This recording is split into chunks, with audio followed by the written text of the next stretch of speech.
Venga, empezamos con el tema 1. Ya tenéis ahí en claro en los apuntes. Ya sabéis que en este módulo no tenemos libro, vamos dejando PDFs con cada tema. En este caso ya tenéis el PDF con el tema completo y una primera presentación, que es lo que vamos a ver hoy. Vale. La presentación os voy a contar lo mismo que está en los apuntes. Así que nada, vais vosotros en casa mirando lo que vamos viendo día a día. Y si tenéis alguna duda me decís, ¿vale? En este primer tema, que es de teoría, vamos a centrar un poco ideas sobre automatización industrial y sobre domótica. Terminología, vamos a ver algo del reglamento de baja tensión, a ver qué nos dice sobre la domótica, que no nos dice mucho, pero bueno, alguna instrucción da que hay que seguir. Y luego terminología tanto para domótica como para automatización industrial que hay que conocer para los temas posteriores. Este módulo de primero está planteado desde un punto de vista más bien teórico, aunque bueno, ya veis que estamos haciendo taller, que aquí consideramos que es necesario la parte de taller para luego, más este año que vais a ir a la empresa en primero, para poder tener ciertas habilidades. Pero el planteamiento oficial, digamos, es más bien tendiendo a la parte teórica. Entonces, de vez en cuando, pues vamos a tener que parar y explicar una serie de conceptos teóricos. Lo primero que nos cuenta ahí, que es un sistema automático, que es un automatismo, que sería la primera duda que nos surge, ¿no? Usamos una asignatura que se llama configuración de instalaciones domóticas y automáticas, pues hay que ver qué es eso de una instalación automática. Ahí tenemos una definición que tenéis también en los apuntes. Sistema que hace que una máquina funcione de manera autónoma, realizando ciclos completos de operaciones que se pueden repetir con el objeto de liberar al hombre física y mentalmente de la ejecución de un proceso. Eso es un automatismo. Hay 50.000 definiciones, ¿eh? Eso sí es verdad que hay un montón de ellas. Esta es una que podemos hacer. Al final significa hacer funcionar algo sin intervención humana. Y lo de liberar física y mentalmente, pues es importante. Gran parte de los automatismos que se están desarrollando últimamente van muy encaminados en liberar mentalmente al operario de la tarea. Un ejemplo, pues son, por ejemplo, las cámaras de visión artificial, ¿no? Aquí en Asturias había una fábrica de cristales de coche, pues era para allá, para la Cuenca. Y hacían la inspección de los parabrisas de los coches, la hacían operarios visualmente. Esos operarios cada pocos minutos tenían que cambiar el operario, tenía que descansar el que estaba, porque era una tarea que desgastaba al que estaba mirando tremendamente. Imagínate que todo tu trabajo es mirar a unos cristales que van pasando, bueno, bien iluminados y tal, para que lo puedas ver bien, y tienes que detectar a ver si tiene algún tipo de fallo ese cristal. Pues llega un momento que la cabeza te explota.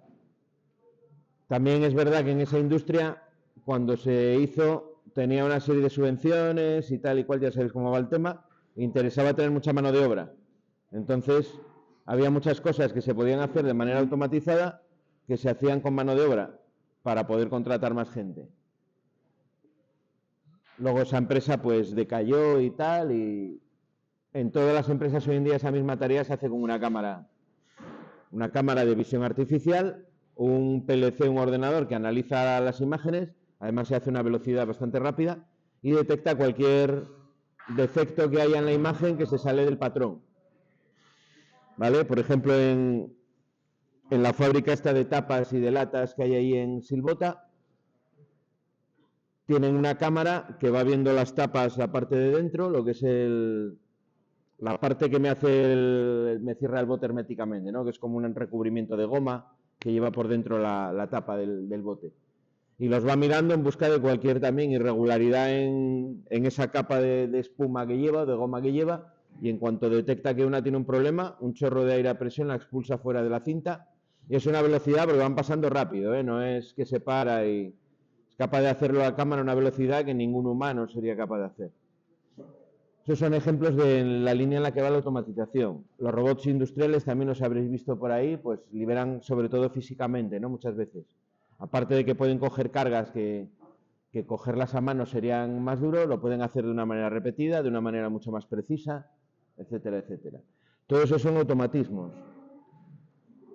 Hoy en día el concepto de automatismo también se está generalizado a otras partes de la vida que no son el ámbito industrial. Por ejemplo, un cajero automático no deja de ser un automatismo. Sustituye al cajero que tradicionalmente estaba en el banco y te daba el dinero. Bueno, ya hace muchos años que eso no ocurre. Por una máquina que te expende el dinero de manera automática, ¿vale? No deja de ser un automatismo también. Tipos de automatismos que tenemos. También otra cosa que en los apuntes os pone y suelo preguntar. Según la tecnología empleada. No solo hay automatismos eléctricos. Nosotros estamos estudiando electricidad y vamos a ver sobre todo automatismos de tipo eléctrico-electrónico. Pero hay muchos más. De hecho, en segundo hay un tipo más de ahí, los neumáticos, que los vais a estudiar en otro módulo que tenéis también de automatismos. Tengo automatismos mecánicos, construidos a base de ruedas dentadas, poleas, levas, cremalleras. Un reloj mecánico tradicional no deja de ser un automatismo mecánico. Funciona con un resorte, que es el que le va proporcionando la energía para que se siga moviendo. Lo que tradicionalmente se decía dar cuerda al reloj, ¿no? Dar cuerda al reloj era tensar un resorte en espiral que poco a poco iba descargando la fuerza, moviendo esos engranajes, ¿no? Y medíamos el tiempo con ello. Eso es un automatismo mecánico. Veremos después algún ejemplo más. El regulador centrífugo de Watt es otro ejemplo muy claro que luego veremos. Neumáticos, utilizan el aire comprimido. Tradicionalmente se empleaban sobre todo antiguamente en las minas. La neumática tiene una ventaja que no tiene la electricidad, que es que al no tener chispa, simplemente utiliza aire comprimido, no hay peligro de explosión en un ambiente explosivo ni nada por el estilo. Por lo tanto, es muy adecuado para eso. La neumática también la vais a tener presente en la industria muchísimo, casi tanto más que los automatismos electrónicos o eléctricos, sobre todo como accionamiento, porque es capaz de realizar ciclos de funcionamiento muy rápidos, por el tema de que no produce chispa, porque mecánicamente puedo convertir los movimientos de los cilindros en casi cualquier movimiento que a mí se me ocurra. La neumática es bastante práctica, se aplica bastante. Tengo hidráulicos también, parecido a la neumática, pero en vez de utilizar aire comprimido como elemento motriz, lo que utiliza es aceite. Aceite en un circuito cerrado con una bomba que lo va bombeando y lo utiliza como elemento para fuerza. La hidráulica normalmente se suele emplear donde la fuerza de la neumática no es suficiente, donde la neumática ya no puede, entrar a la hidráulica. Toda esta maquinaria que veis por ahí pesada, que se utiliza en canteras, en minas, todo eso normalmente lleva hidráulica. Y en industria hay muchas máquinas que llevan hidráulica. Prensas y, no sé, cizallas, hay un montón de máquinas que utilizan ese tipo de funcionamiento. Luego tengo los que sí que vamos a ocuparnos nosotros, que son los eléctricos y los electrónicos. Eléctrico sería lo que vamos a llamar tecnología cableada, que es lo que estamos haciendo ya en las prácticas de taller, y electrónicos, cuando metamos por el medio el PLC, el autómata programable, tendremos electrónicos, pero bueno, pueden ser también con ordenadores basados en un PC o en diferentes tipos de circuitos electrónicos hechos a medida para una determinada aplicación. Un ejemplo de esos electrónicos hecho a medida, por ejemplo, pues un portón de garaje, ¿no? Un portón de garaje normalmente se suele comprar una placa electrónica que ya viene con toda la programación interna, con las conexiones entre los chips para hacer el funcionamiento que hace un portón de garaje, que es siempre el mismo, ¿no? Por otra parte. Vendrá con unas salidas donde ya vais a embornar el contactor, los contactores del motor, vais a embornar los finales de carrera, la llave o el mando, lo que tengan para abrir, lo vais a embornar también por ahí y ya va a tener el funcionamiento dentro perfectamente programado.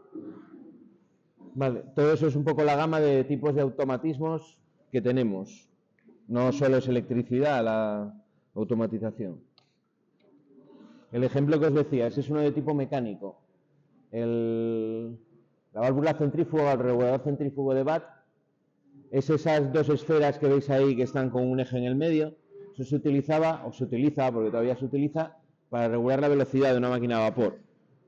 ¿Cómo funcionaba? Bueno, cuando la máquina empezaba a girar, mediante unos engranajes que veis ahí, se hacía girar el regulador solidariamente. A medida que la máquina iba cogiendo velocidad, cada vez el regulador giraba más rápido, ¿no? Por fuerza centrífuga, esas dos esferas acababan subiendo, acababan tomando altura, porque la parte en la que están sujetas puede moverse por el eje. De tal manera que a medida que las iba girando, las esferas iban tirando hacia afuera iban subiendo y al subir la parte de abajo, donde pone governor, lo que hacían era cerrar la válvula del paso del vapor a la máquina y entonces la máquina se frenaba. Al final lo que consiguen, o lo que se conseguía era un equilibrio dinámico, de tal manera que llegaba a un punto donde se equilibraba la velocidad de giro de la máquina con los cierres que hacía el regulador centrífugo de la válvula, ¿no? Del paso del vapor. Con lo cual la máquina se mantenía más o menos una velocidad que era la deseada en cada caso. ¿Vale? Eso es un dispositivo, un mecanismo completamente mecánico. Ahí no hay ni electrónica ni nada más que mecánica, pura y dura. Y funciona sin intervención del hombre, consigue regular la velocidad de la máquina sin que nadie esté ahí, sin tener un operario que cierre el paso del vapor o lo quite o lo cierre más o menos, ¿no? Eso sería la pinta que tiene un automatismo electroneumático, en este caso un contactor neumático. Este es un contactor que es el dispositivo que habitualmente se utiliza para conectar motores eléctricos, pero movido en este caso por una válvula de aire comprimido, por una válvula neumática. Tenéis una parte de arriba, está como dibujado en un corte, transversal.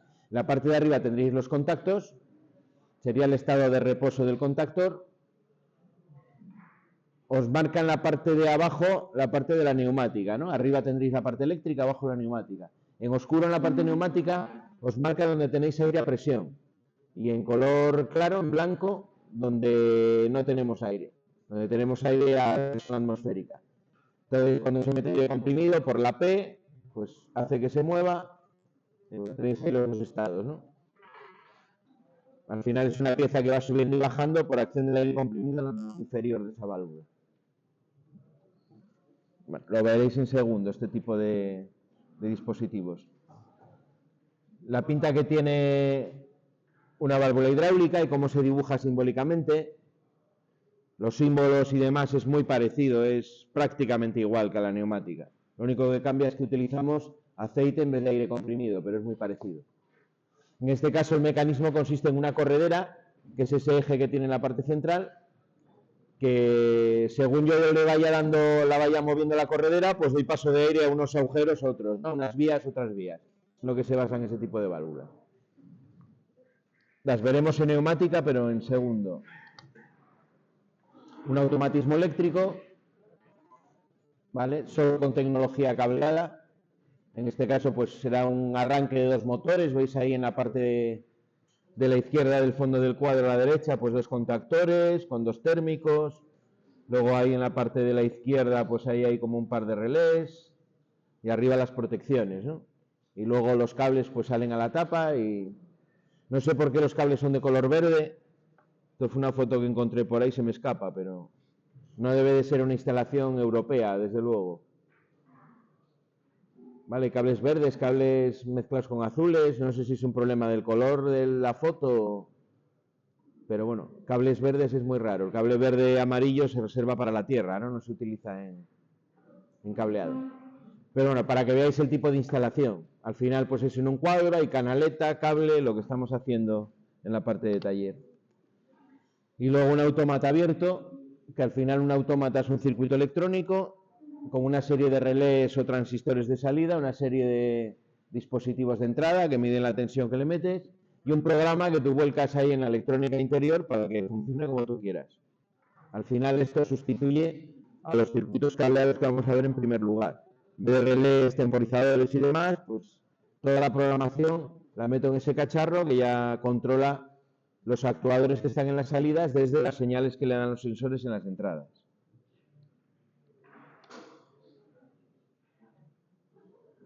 La automatización, lo que os quiero decir aquí es que es algo no novedoso. A la altura que estamos de la historia, pues ya llevamos muchos años con automatismos o trabajando con automatización. La automatización de alguna manera empezó ya en la prehistoria, donde se empezaron a hacer las primeras máquinas para liberar del trabajo, ¿no? Bueno, la vida en aquel entonces debía de ser un poco más dura desde el punto de vista de poder producir cosas y enseguida pues se buscaron herramientas o lo que tenían en la proximidad para poder hacer el trabajo más llevadero.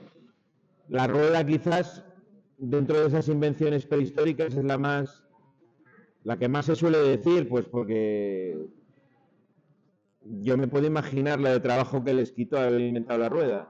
Imaginar tirar de las cargas que tenían que tirar a mano, a tirar en un carro con un par de ruedas, aunque tuviesen que tirar ellos.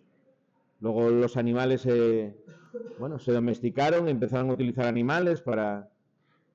También podemos considerar que un carro con un par de bueyes, en aquel entonces, de alguna manera, un cierto grado de automatización. Más los bueyes ya, en cuanto les enseñas y tal, ya van más o menos por la línea. Vale, pues eso les liberaba de trabajo, ¿no? En la Edad Media se desarrolló mucho, bueno, no aparece ahí, pero en la Grecia antigua también había automatismos. Hay uno que se comenta en todos los libros, que es una puerta de un templo, que la abrían con un sistema de vapor de aire y unas poleas, y un poco para impresionar a la gente que llegaba, ¿no?, al templo a hacer ofrendas a los dioses y tal, pues veían que la puerta se abría sola, miraban, no había ningún paisano que la abriese, pues yo entiendo que fliparían bastante. Pues eso lo hacían con un automatismo, lo hacían de manera automática. Calentaban ahí el agua, lo convertían en vapor y con la fuerza del vapor movían un mecanismo de poleas que conseguía abrir la puerta.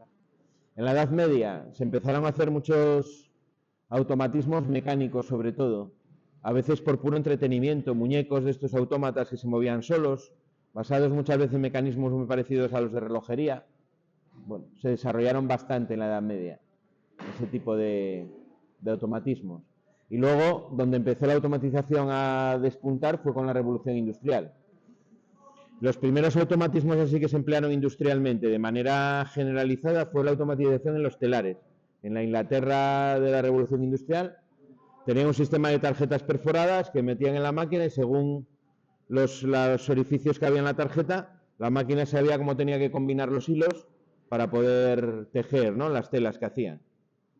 Pensar que eso hasta ese punto se hacía de manera manual. Había un operario que era el que tenía que ir cambiando los rollos de hilo y cambiando la manera en la que, bueno, no sé cómo se hará una tela, pero me imagino que por la combinación que van haciendo de los hilos y el movimiento de las diferentes partes del telar, pues van haciendo un dibujo, otro dibujo en lo que están tejiendo. Pues bueno, eso se hacía, pues empezó a hacer con tarjetas perforadas. En la época hubo un fenómeno que no es nuevo, que todavía lo hay hoy en día, que se llamaban en la Inglaterra, que se llamaban los luditas, que era un grupo de gente que consideró que la automatización y las máquinas, en general, les iban a quitar el trabajo, se dedicaban a destruirlas, hicieron varios ataques por industrias y destrozaban las máquinas, sobre todo en la industria textil, que era la que estaba más avanzada en el tema de automatización. Eso hoy en día sigue pasando, ¿no? Siempre hay el estigma de la automatización, de que es que si se va a automatizar, se van a perder puestos de trabajo. Y realmente no es cierto. Se pierden, bueno, si tienes una industria que es todo trabajo manual y mañana la automatizas, está claro que en ese momento concreto va a haber una serie de personas que se van a quedar en el paro. Pero al medio y largo plazo la automatización suele generar empleo. Mirad si no el centro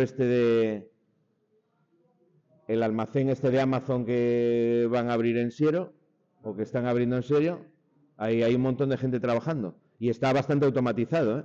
Está bastante automatizado. Y da un montón de empleo, así todo.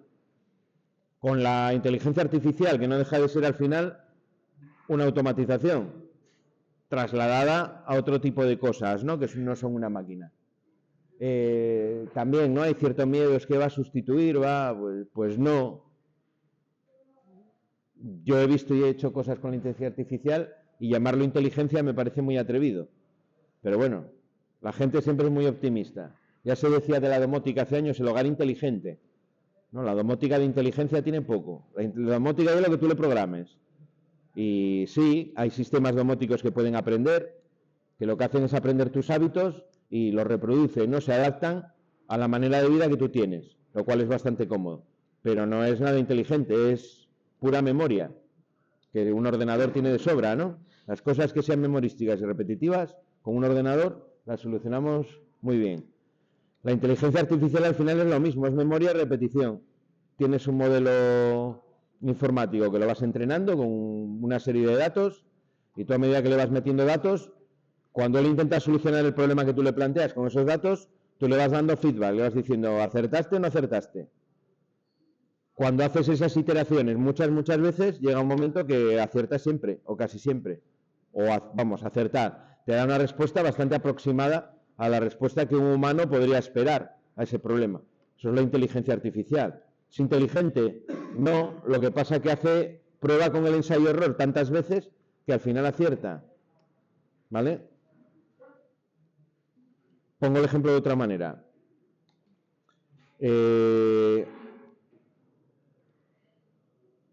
Aparcar un coche, por ejemplo.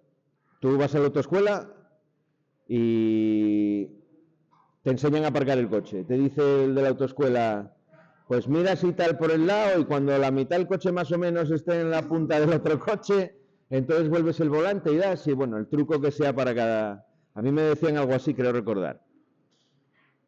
Y joder, aparcas el coche y no vas a tocar en el otro coche, ni en el de adelante ni en el de atrás, si lo haces bien. Y aprendiste a aparcar sin la parte de error.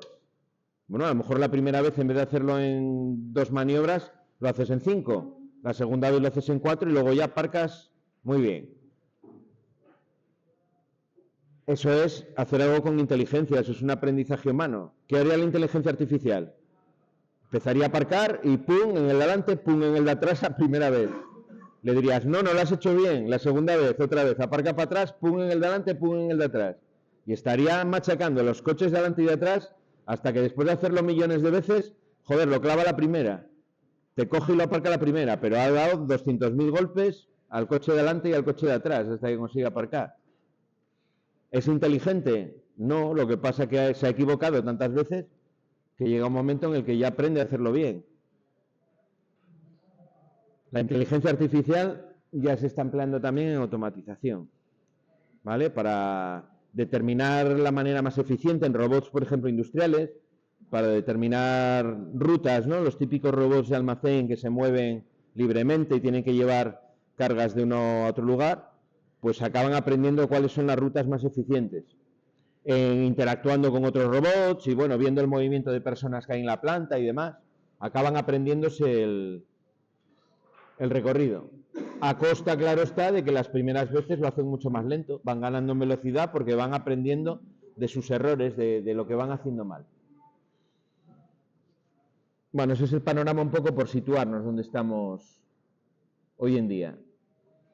Todo lo que es los automatismos, como nosotros los vamos a ver, los vamos a concebir, arranca un poco en los años 50-60 del siglo XX. Los autómatas industriales es donde empezaron a utilizarse. Primera utilización fue en General Motors en Estados Unidos, enseguida se utilizaron también en Japón. Japón es uno de los países que está siempre a la vanguardia del tema de la robótica, la automatización y demás. Estados Unidos, Japón, Alemania también es otro país, está siempre ahí delante. Es un poco de donde venimos hoy en día. ¿Para qué se utiliza la automatización? Bueno, todas esas cosas de ahí que veréis que son cosas muy lógicas. Reducir la mano de obra. Sobre todo reduce la mano de obra poco cualificada, aumentando en algunos casos la mano de obra cualificada. Si te elimina las tareas más pesadas, pues es lógico que las tareas más pesadas que suele realizar la mano de obra poco cualificada, pues desaparecen. Simplifica el trabajo, ¿vale? Porque el trabajo, sobre todo el trabajo de gran precisión, los automatismos lo hacen de una manera que los operarios humanos no podemos superar. No podemos superar. Por ejemplo, un robot de soldadura de una industria automovilística. La velocidad a la que suelda un robot un coche no se puede, y con la precisión que lo hace, no se puede superar por un operario humano. Cierto es que un coche hecho a mano va a ser mucho mejor. ¿Por qué? Pues bueno, porque el que está soldando ahí, ese paisano en concreto, sí que suelda mejor que el robot, pero le lleva muchísimo más tiempo, ¿vale? A lo mejor no lo hace con la misma precisión, pero sí que la soldadura va a quedar mejor hecha, seguro. Mayor eficiencia, se reducen sobre todo los tiempos de producción. La producción en cadena, pues ha sido espoleada sobre todo por esa eficiencia de la automatización. Disminuyen las piezas defectuosas, el tema de la calidad. Cuando haces algo de manera artesanal, lo haces con las manos. En Asturias, que se hace mucha artesanía, si os fijáis, veis que no hay dos piezas iguales. El artesano del cuero que te hace ahí un bolso, miras en el stand los bolsos que vende y no hay dos iguales.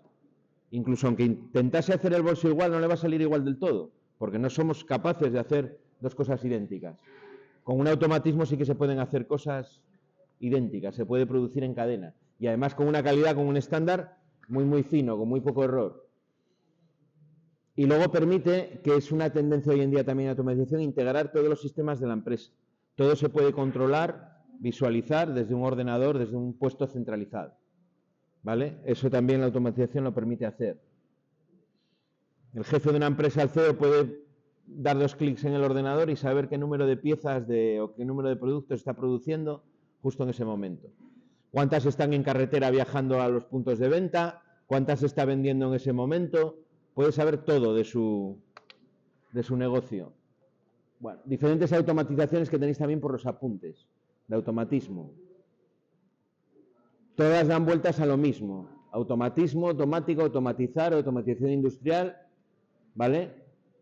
Veis que son dar vueltas, no las voy a leer ahora, pero dan vueltas todas a lo mismo. ¿Vale? En algunas de ellas se hace referencia a las dos últimas que hay, a lo que es una planta y a lo que es un control. Planta llamamos a lo que estamos controlando. Si estamos en una industria, pues esa industria es la planta, es lo que voy a controlar, el proceso que yo estoy controlando. Y control es cuando yo manipulo indirecta o directamente magnitudes de esa planta para conseguir un determinado funcionamiento, ¿no? Y a ese sistema se le llama control industrial. Se le llama también automatización industrial, que es lo que os dice arriba. ¿Vale? ¿Alguno ya se me está durmiendo? Dentro de la automatización hay niveles. Que algo esté automatizado no quiere decir que esté controlado por una IA y sea todo como sale en las películas, ¿no? Puede haber cosas que tengan un nivel de automatización más bajo. La automatización, como todo, entonces hay niveles. Podemos pasar desde manual, elemental o a nivel de máquina. Por ejemplo, una plegadora donde yo tengo que servir manualmente, poner un trozo de chapa, cierro manualmente la protección y aprieto 2 botones para que baje, una pieza con un cilindro hidráulico y me doble la chapa, ¿no? Me la conforme como yo quiera. Eso es manual, elemental o a nivel de máquina. Hay una automatización mínima que es que cuando yo aprieto los botones, baja el cilindro, pliega y vuelve a subir. Luego podría pasar un sistema semiautomático, automatización parcial. Bueno, pues a lo mejor esa máquina tiene un servidor de piezas, ya no lo tengo que hacer manualmente. ¿Vale? Ya introduzco un nivel más dentro del automatismo. Hay operaciones que se realizan de forma automática y otras las realiza el operador. O sea, a lo mejor el operador le va sirviendo las piezas automáticamente, pero tiene todavía que pulsar manualmente para poder hacer funcionar. Luego tendría automático, automatización total o a nivel de proceso, una línea de producción que funciona enteramente de manera automática y el operador tiene una misión de supervisión. Está mirando por si una pieza se atasca, por si algo falla, por si algo deja de funcionar correctamente. ¿Vale? Hoy en día en la industria eso está en muchos sectores totalmente implantado. ¿Vale? Así todo ese operador de máquina veréis que le piden en muchos casos tener conocimientos a nivel de formación profesional, de técnico superior. ¿Por qué? Bueno, porque si hay algún problema en la máquina, ese primer mantenimiento, esa primera intervención sobre la máquina la va a hacer el operario. Y por eso tiene que tener formación técnica, o bien en mecánica, bien en electricidad, electrónica, electromecánica, para poder saber lo que está haciendo, ¿no? Muchas veces son cosas sencillas lo que hay que hacer, pero bueno, otras es un poco más complicado. Si la avería es gorda en ese momento, pues el operario, si se ve desbordado, llama al personal de mantenimiento y ya se encarga del mantenimiento, ¿no? Pero una primera intervención la va a hacer él. Luego tendría el nivel superior, que es la integración total, lo que comentábamos de las transparencias antes, de que desde un punto central de la empresa se puede controlar todo. Los sistemas, aparte de funcionar de manera automática, están comunicados entre sí, se comunican, sirven información unos a otros y los sistemas a una dirección central donde se puede controlar, visualizar e intervenir en todo el proceso. ¿vale? A nivel incluso os pone ahí de gestión y de planeación.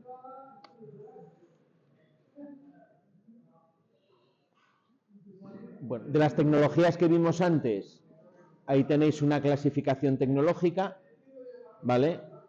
Esto hace referencia ya más a los automatismos con los que nosotros vamos a trabajar. Dejaría a los mecánicos puros un poco de lado. Tenemos dos grandes bloques, podemos hablar de tecnología, que es la cableada y la programada, ¿vale? Lo nuestro, lo que engloba la electricidad es lo que está con la línea azul. Tenemos lógica programada por computador, por procesador o por autómata programable, de manera también un poco simplificada, pero son las tres grandes tecnologías que tenemos ahí. Y luego, en la parte de la lógica cableada, pues eléctrica y electrónica. Lógica cableada es mediante conexiones físicas, no por programación. Y luego tendríamos ya el otro bloque de la izquierda, donde tenemos la neumática y la hidráulica. Normalmente en una industria vais a encontrar todas las que hay ahí al mismo tiempo. ¿Vale? Todas esas tecnologías conviviendo al mismo tiempo.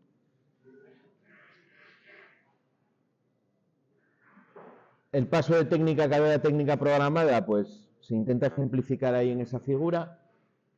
Lo que tenemos es un circuito cableados con relés, pulsadores y demás, que uno mediante cable, y parte de ese circuito, la parte sobre todo de mando, la voy a sustituir por una placa electrónica, por un PLC, donde yo conecto simplemente los dispositivos de entrada y los dispositivos de salida. Y ahí os define un poco ventajas, inconvenientes de uno y otro. Tecnología cableada a base de uniones físicas de cada uno de los componentes que forman el sistema, ¿vale? En la tecnología eléctrica los más básicos son los relés y los contactores, que es con lo que estamos empezando a trabajar. ¿Qué inconvenientes tiene la tecnología cableada? Poco flexible frente a modificaciones. Ya veréis en las prácticas, donde tenemos que modificar un circuito, pues hay que quitar el cable, poner otro, estudiar a ver cómo lo voy a poner. La identificación y reparación de averías es más laborioso, es más complejo. Tengo que andar con el polímetro, mirando a ver continuidades, tensiones, a ver dónde la pierdo, dónde está. Las funciones de control complejas son difíciles de implementar. Si tengo que hacer algún funcionamiento muy complicado, voy a tener muchos relés, muchos elementos en el circuito y mucho cableado, sobre todo. Y el espacio que se ocupa como consecuencia es muy grande. Los cuadros tradicionales de lógica cableada eran cuadros enormes, que hoy en día no está justificado. Frente a ello, los sistemas programados, el control se realiza mediante un programa almacenado en una memoria de un equipo. Se aprovecha todo lo que se ha avanzado en electrónica para que un equipo electrónico, una placa, sea la que se encargue de las funciones de control.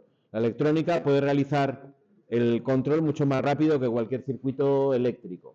Ventajas: los proyectos se elaboran mucho más rápido y se ponen en funcionamiento mucho más rápido, porque entre otras cosas el cableado es mucho más reducido. Se pueden realizar modificaciones de manera sencilla. Hay veces que sin tocar el cableado, simplemente modificando el programa, yo modifico el funcionamiento de la instalación. Se reduce mucho el espacio de los cuadros, porque el PLC ocupa normalmente muy poco espacio, y el coste de la mano de obra en la ejecución y en el mantenimiento disminuye considerablemente.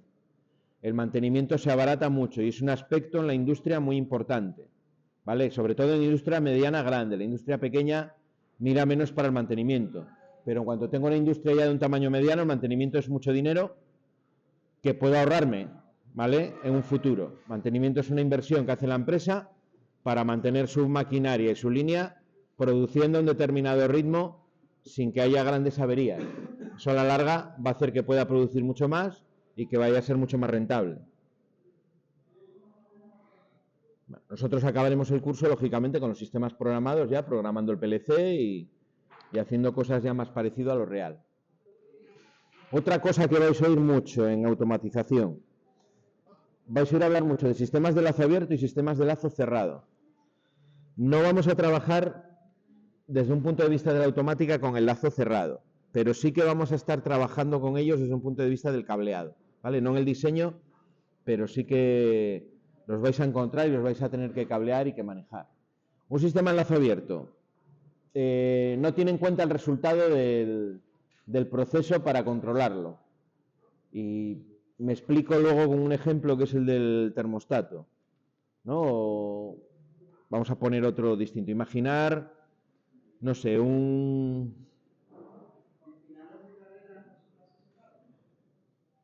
Finales de carrera es un lazo cerrado un poco rudimentario. Es un lazo cerrado un poco rudimentario. Cuando hablamos de lazo cerrado, sobre todo nos referimos a control continuo, a control, lo que tradicionalmente se hacía con control analógico, que hoy se hace con electrónica digital también, pero de manera continua. Es decir, tú, por ejemplo, tienes un motor, un ascensor, ¿vale? Vamos a poner el ejemplo del ascensor. Un ascensor tradicional funcionaba solo con los finales de carrera, cuando el control era de tipo eléctrico. Tú tenías en cada planta unos finales de carrera. Cuando el ascensor llegaba al final de carrera lo frenaba, se paraba, ¿vale? Eso podríamos decir que era un control en lazo cerrado, pero que se parecía bastante a un control en lazo abierto. ¿Por qué? Pues porque el sistema no tenía en cuenta la velocidad del ascensor, de tal manera que con la propia inercia que llevaba el ascensor, dependía de que hubiese muchas personas en el ascensor o fuese vacío, la altura a la que quedaba en la planta, como resultado de ese frenado, era distinta. Y había veces que si iba solo uno, pues se pasaba de altura. O si iban muchas personas, quedaba un pequeño escaloncito entre el ascensor y el nivel de planta, ¿no? Del piso donde paró. Yo solo tengo visto cuando tenía vuestra edad en ascensores. Luego ya bueno, cuando tenía vuestra edad o menos. Luego ya se fueron sustituyendo por tecnologías más parecidas a lo que tenemos hoy en día y eso ya no sucede en un ascensor. Te va a parar a nivel, vaya una persona o vayan 20 en el ascensor, ¿no? Estos ascensores grandes de los hospitales. ¿Cómo se controla hoy en día eso? ¿Cómo se hace el lazo cerrado en un ascensor? Pues yo estoy midiendo continuamente en el eje del motor la velocidad de giro del motor, que es lo mismo que medir la velocidad de avance del ascensor, y lo primero que esa velocidad va a estar regulada de manera continua, es decir, la velocidad del ascensor va a ser constante y no va a depender de que vaya una persona o de que vayan 20 en el ascensor, da igual el peso que yo le ponga. Y luego, como va a ir contando las revoluciones que tiene, va a poder parar exactamente el ascensor en el punto correcto, aparte de que haya también finales de carrera, ¿no? Porque al final se consigue la seguridad, digamos, de manera redundante, no hay un solo sistema que dice dónde tiene que parar, sino que hay varios. Pero lo puede hacer de una manera muy precisa, eso sería un lazo cerrado. Lazo cerrado es cuando tú tienes en cuenta la magnitud que estás controlando y se lo vuelcas como consigna al sistema para que, en función de lo que te desvíes de esa consigna, lo regule, ¿no? Se ajuste a la salida. Otro ejemplo de esto, pero en modo digital, no en modo continuo. Creo que lo tenemos por aquí. El ejemplo es ese, el de un termostato. Enlace abierto. Yo tengo una calefacción, simplemente un radiador eléctrico con un dial giratorio que está numerado del 1 al 10.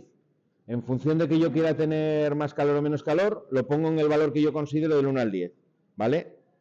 Si estoy yo solo en la habitación, pues a lo mejor lo pongo al 5 y estoy bien. Si de repente me viene visita a casa y acabamos 20 en la habitación, tengo que bajar el radiador y tengo que hacerlo a mano porque de repente va a haber mucho más calor del que hacía antes, porque las personas van a contribuir a ese calor de la estancia. Entonces tendría que bajarlo a lo mejor al 4 o al 3. Eso sería, el radiador en este caso estaría funcionando en lazo abierto. Yo le pongo un valor, pero el radiador no sabe qué temperatura hay en la estancia. Él si tiene que calentar a nivel 5, calienta a nivel 5. Si yo estoy metiendo más calor en la habitación externamente, al radiador le da igual, él calienta a nivel 5. ¿Qué sería un lazo cerrado? Pongo un termostato a 21 grados, ¿vale? Estoy yo en la habitación y a lo mejor la habitación tarda más tiempo en llegar a 21 grados.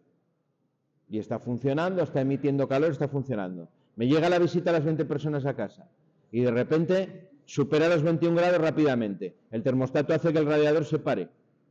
Y está parado, nos mantenemos más o menos a 21 grados, la temperatura puede ir descendiendo paulatinamente. Cuando vuelve a bajar, por ejemplo, de 20, el radiador vuelve a entrar y vuelve a calentar, hasta que llega a 22.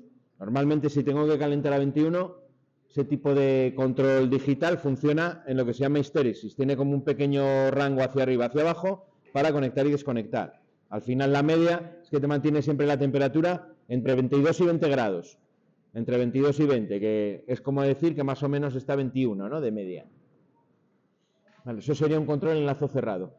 El sistema del radiador está teniendo en cuenta la temperatura de la habitación, que es lo que está controlando, para saber si tiene que conectarse o no conectarse. Está teniendo en cuenta la salida, la magnitud de salida volcándolo en la entrada para regular, para poder controlar ese sistema. Eso sería un funcionamiento en lazo cerrado.